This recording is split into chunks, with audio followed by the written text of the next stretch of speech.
Welcome to my channel. This video is for a Christmas gnome wreath.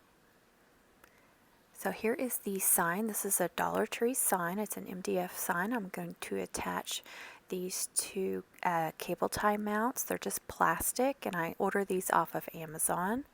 And I am pulling the double sticky sided off the back. You can just peel that off and stick it on something, but it won't last for very long and it won't uphold with your sign. And even if you use hot glue with it, it won't hold up. So I pull that completely off. It can be a little difficult, but it's worth it because it'll last longer. And I'm using the E6000 glue to attach it. And that glue does take several hours to fully dry. So what I do is I take my hot glue gun and then I just outline the cable tie mount onto the sign. That way it will immediately stick and stay, and then it'll give that E6000 time to dry, and I don't have to worry about those moving around. Now at the top I'm going to use that hanger that's already on there, that ribbon, but I'm going to glue on those staples just to make sure that ribbon doesn't pull out of those staples. It'll just help secure it. That's just a piece of like organza ribbon, so it's not real sturdy, so I just want to give it a little extra something. Now while that's drying, I'm going to start on my wreath. This is a 14-inch wreath form. And I'm going to attach 6 chenille stems in the inner circle and then 8 on the outer middle circle. So the inner ones I'm going to attach at the cross wire. That way that's guaranteed that they will not move around. Plus it is an even space since there's 6 sections to that wreath, and I'm attaching 6, so it makes sense to attach them at the cross wire. That way they won't move and they're completely evenly spaced out. Now I've done all 6. Now I'm going to do the next ones. Now you can attach these next ones on the outer 2 wires or the middle 2 wires, whichever one you prefer. Either one, it looks fine. I've done it both ways and I really couldn't tell a difference on the wreath, so whichever one you prefer. Do your first one wherever you want to start it. Give it a good couple of twists. Make sure it's nice and snug so it won't move around as well. Sometimes they will move around. If you want to add a little hot glue to it, you can hot glue it to the wreath form, and then it won't move around. See, I can slide it, but it is pretty sturdy. And you just slide those chenille stems over and it'll show you basically where you need to attach the next one. And you can do either side, right or left, it doesn't matter. Now go all the way around. Like I said, it's not perfect, but it is pretty good. And I learned this from some other YouTubers. I did not come up with that idea on my own, but I've seen several other people do it. So I don't really know who thought of it first. So I don't know who to thank for that, but I will say that it was some other YouTubers. Now I'm using this poly mesh, this buffalo check mesh, and I will tell you this is not a 10-yard roll. Most rolls that you buy are 10 yards. This is not. It's 6 yards. I did get it from Hobby Lobby, and it was in, I don't remember if it was in the Christmas section, I think, or maybe in the regular. I'm not sure. I'm sorry, I don't remember exactly if it was the Christmas or the regular, where the regular mesh is, but most of their mesh is 10 yards. This one was not. And then the ones from Michael's are always 6 yards instead of 10. So be careful of that. I'm still cutting it at 24 inches long, but I'm going to use another roll of mesh to make up for the extra that I don't have. And on the very last piece, I cut it in half, or you could just make one long one. And I believe I ended up with 10 pieces or 10 ruffles. And if you only have this roll that is 6 yards, then you need to cut it at about 15 inches long to have enough to cover your entire wreath. But I would suggest using another roll with it just to make it nice and full. Now this is a green. You probably wouldn't think to use green with buffalo check, but I really like the way it turned out. And this is a full foil mesh, as you can tell. It's very shiny, really pretty. And for some reason, I have 2 or 3 partial rolls of this, so it turned out well to use this with it. And again, I'm cutting this at 24 inches long.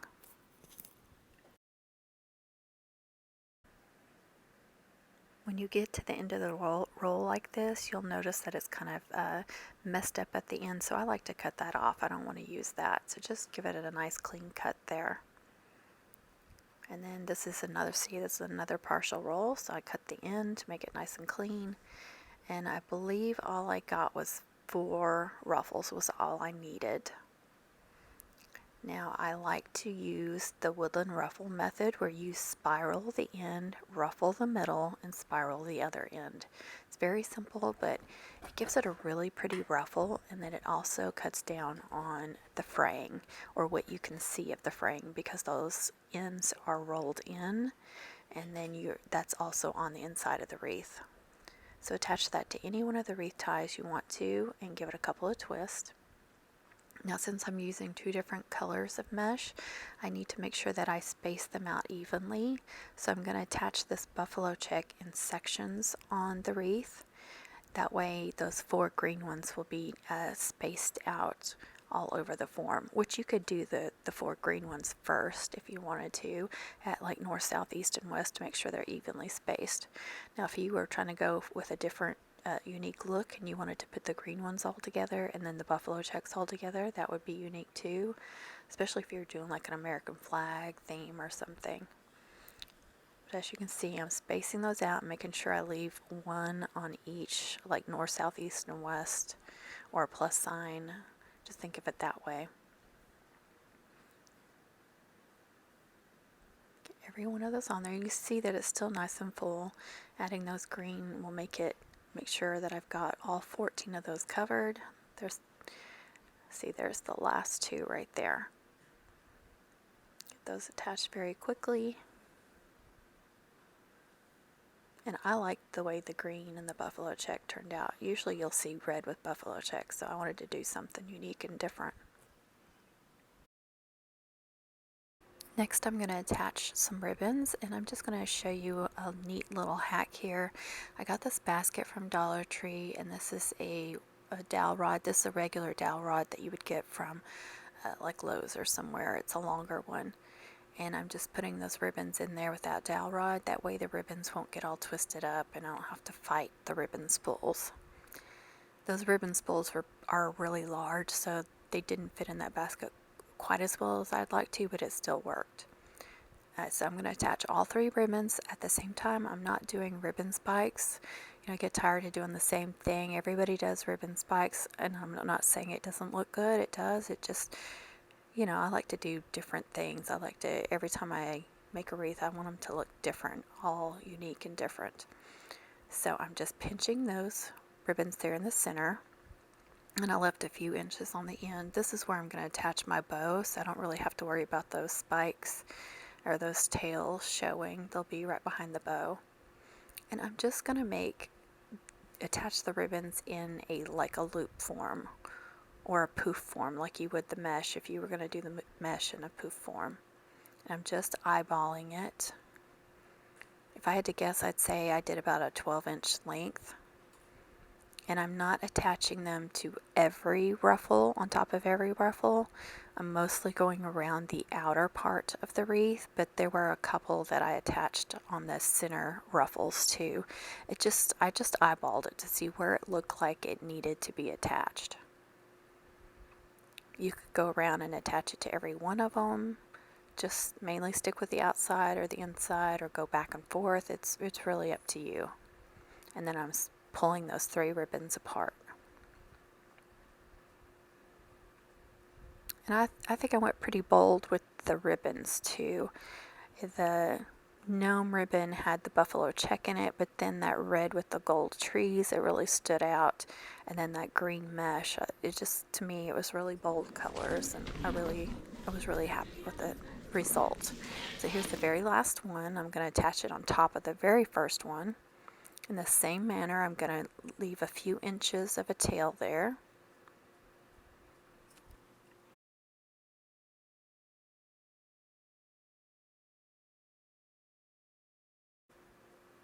Now I'm going to cut a V-shape or a dovetail on the end of all of those tails to make them look nice, and then just separate all of those ribbons. Now for the sign, I'm going to run some chenille stems into those cable tie mounts and then just give them a twist. Do the same with the other one, and you may have to attach like 4 of these, you may only have 3 of them or 2 of them like I'm doing.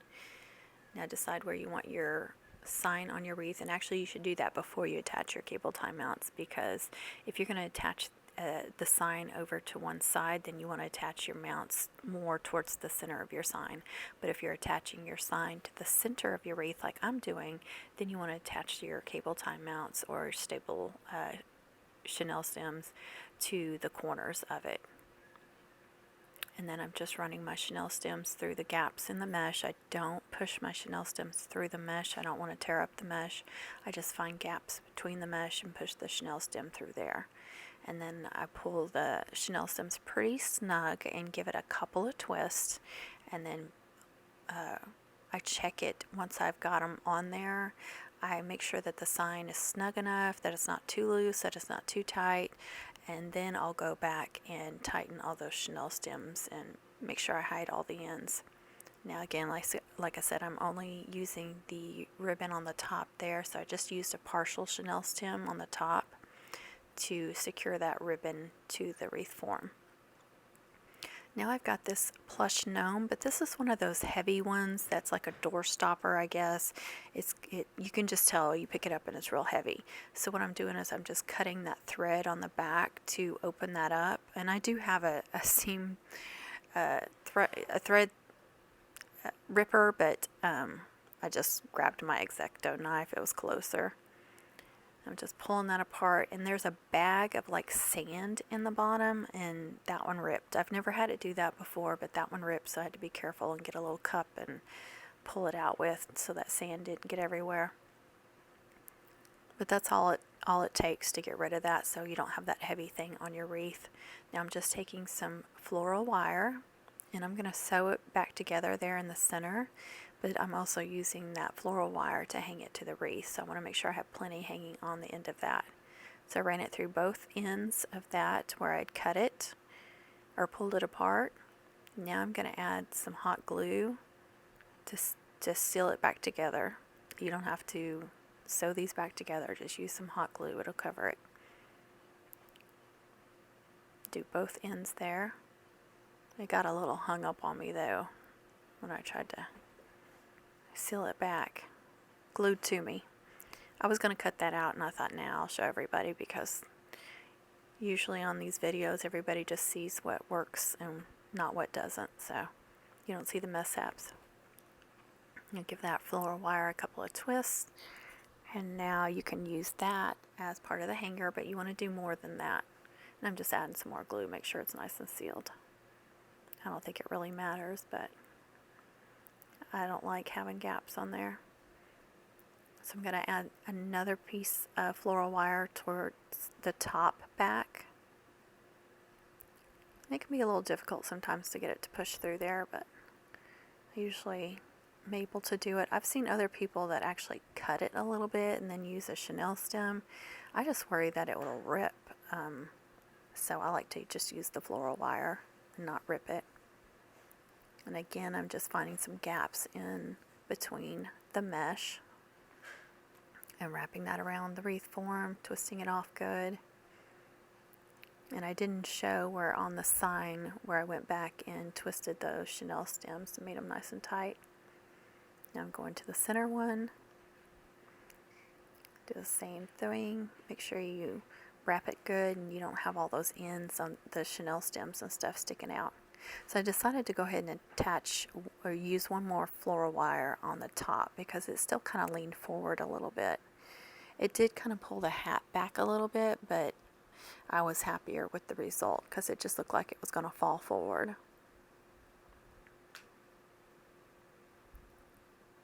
Then you can kind of move it around a little bit still if you don't get it too tight. Now I'm using, going to attach these ball ornaments. These were from Hobby Lobby.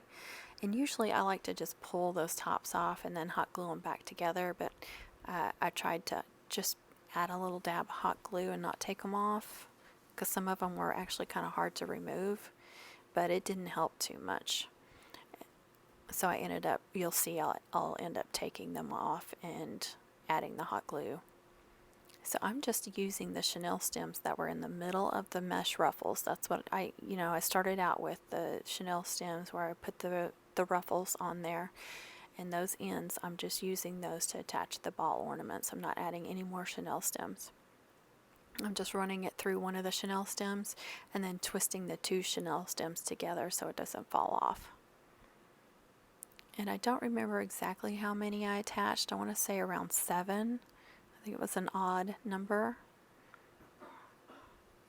And I just went around most of the wreath except for where the gnome was. Here we go. I pulled that off and added some hot glue and then put it back on. That'll just make sure it doesn't fall off. Because you know how those plastic things are. They just fall off very easily. So you want to add some hot glue to try to make them more secure. Now for my bow.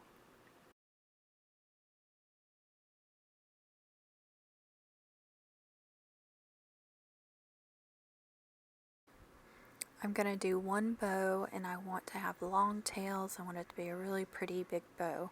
Most of my bows, a lot of times on my wreaths, my bows will be the focal point on my wreath. I just really like a really pretty bow on a wreath. So this ribbon is actually going to be the bottom layer of the bow. So I did 24 inches for the tail, and I'm doing 12 inches for the loops. But as I make each section of the bow, I'm going to go smaller. I like to have the back bigger and then just work your way smaller. I usually do the first layer first and then I work my way down, but this one I did backwards for some reason. I just felt like being different. Just cut that off. Make sure you use some scissors that are okay on wired ribbons. You don't want to run some good scissors. So I got 4 loops and 2 tails. I just love this ribbon, this black and white buffalo check that says welcome. And I'm twisting those loops because I want the welcome to be upright on all of them. And I'm just going to take a clip, and these clips came from Dollar Tree. You get like 6 in a package. They're metal clips with just some pink ends on them, plastic ends or silicone ends. So you see I went a little bit smaller, 22 inches for the tails and 11 inches for the loops. Make sure that you can see each layer of the bow well. So again, 2 tails, 4 loops.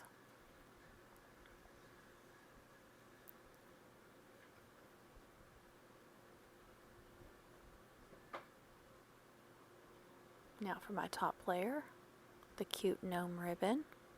So I'm going 2 inches shorter again, and 1 inch shorter on the loops again.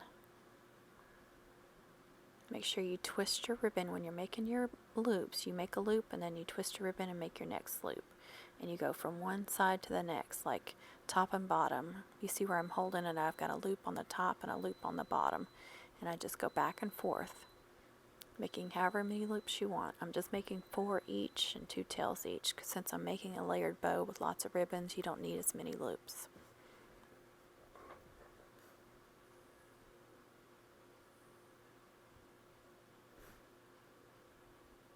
You just pull those tails around, make sure they're going the same direction, and then cut it off. Match them up and cut them off.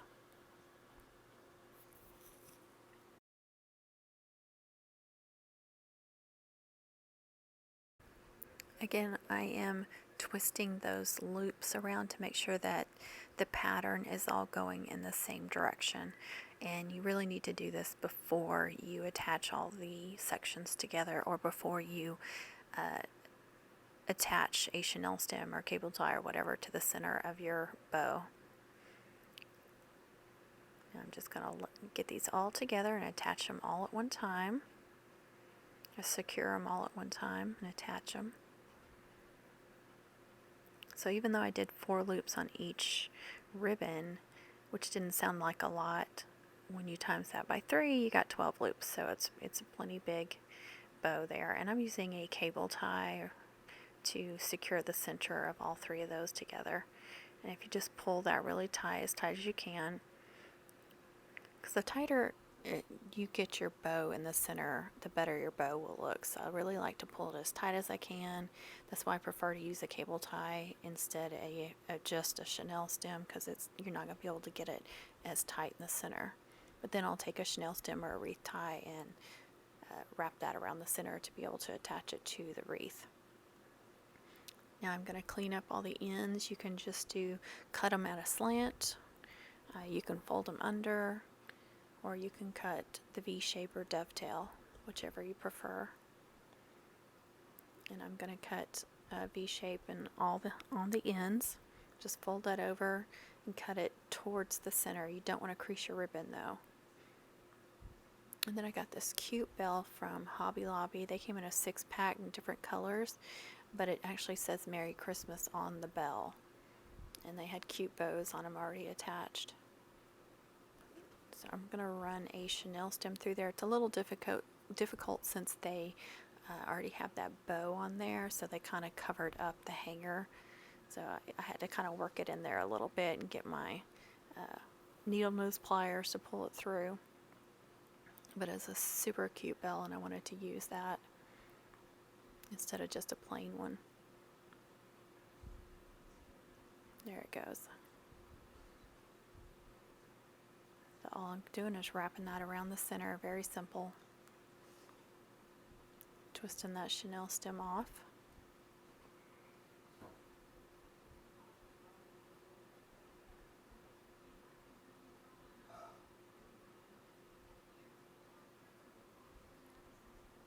Super cute. Now I'm going to attach that, like I said, where I started and ended the ribbons, the loop ribbons, on the bottom corner. So you can attach your bow wherever you think it looks good. So you can do it at the top, you can do it at top middle, top left, top right. You can do it on one of the sides, the left or right side, or the middle center, or on the middle, the bottom one side. I'm doing the right side. You could do it on the left side. Wherever you think it looks good, you can attach your bow. And I like to attach them in different places. Just depends on the wreath and where I want it. I like the idea of it on the bottom and the loops hanging down. Again, I go over, I'm attaching my bow on top of a ruffle. You don't want to do it in between the ruffles because it could kind of sink into the bow. So if you attach it on top of a ruffle, or if you did a poof method with your mesh, you want to do it on, where you've attached the mesh to the wreath form. And I'm just going to pull those loops apart. You can kind of fluff them up. You can give your bow a little twist if it's not hanging the right direction where you want it. And then just pull on those tails. Now you can do different things with your tails as well. You can roll them up, give them a real tight roll, and then you can pull on it and give it a spiral, or you can just leave it like this where the ends are rolled up. You can see it's got that cute little spiral on the bottoms.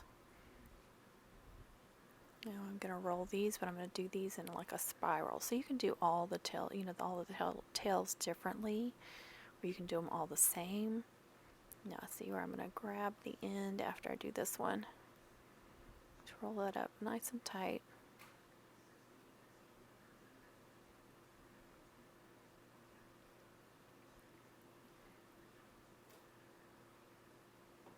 Now this, I just kind of call it a wave. You just kind of make little waves in it. So there's different things you can do with the tails. Depends on how long you want to leave them. You want to leave them spiraled up like that, you can. Here we go, there, I pull them out just a little bit. So now they're kind of spiraled. And that is the end. That's the wreath, the finished wreath there. And you can see how I ended up doing the tails. I kind of spiraled the ends. Thanks for watching, everybody. I hope you enjoyed this video. I hope it was helpful. Please subscribe. Don't forget to tap the bell for notifications. Don't forget to like and share this video with people, please. I appreciate that. And I wish everybody a Merry Christmas and happy crafting, everyone. And don't forget to comment, but please be kind with your comments. And as always, be kind to others.